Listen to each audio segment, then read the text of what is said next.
Hey, have you ever run in mud? The economy is going to be like that. When you run in mud, it's like running in slow motion. It's slow, it's messy, and it's tiring. And now you know what the economy is going to be like in this year of 2022. There are a number of reasons why we're going to see headwinds to the consensus estimates, which are pretty bullish for the economy. The recent non-farm payroll number shows you how weak this economy is. Let's take a look at some of these problems.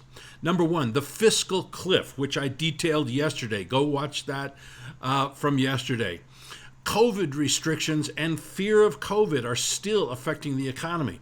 There's still a lot of lockdowns globally, though things are pretty open in the U.S., but many countries are still locked down, and many people don't want to go into social situations like jobs due to a fear of COVID.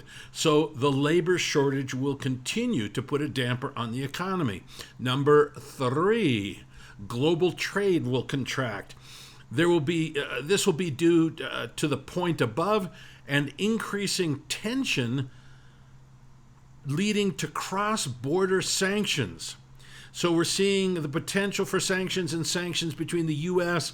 and China, U.S. and Russia, Europe and Russia, and so on and so forth. So, okay, now one bright spot is we are seeing China buy a tremendous amount of grain from around the world. They now own 60% of the world's stocks of grain.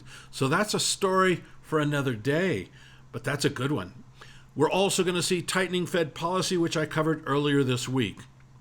And the final point is what I'm calling buyer exhaustion.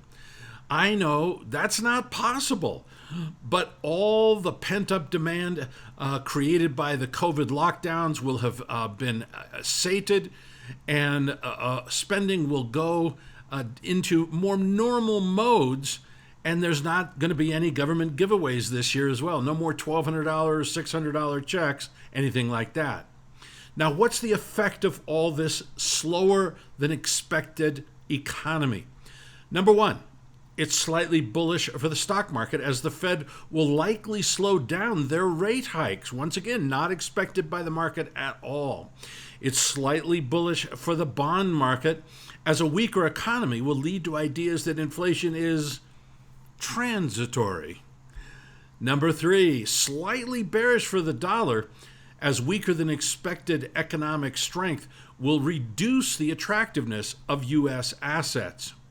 It's neutral for gold as lower interest rates will be supportive of gold, but weaker inflation will hurt. The main point is that most economists have got the economy completely wrong this year. That means my out of consensus prediction will hopefully give me a nice big edge in the market this year. Now, of course, if you want to see my specific trades, go to WSW2021.com to subscribe to my Wall Street Winners newsletters. That's WSW2021.com. We'll talk to you later.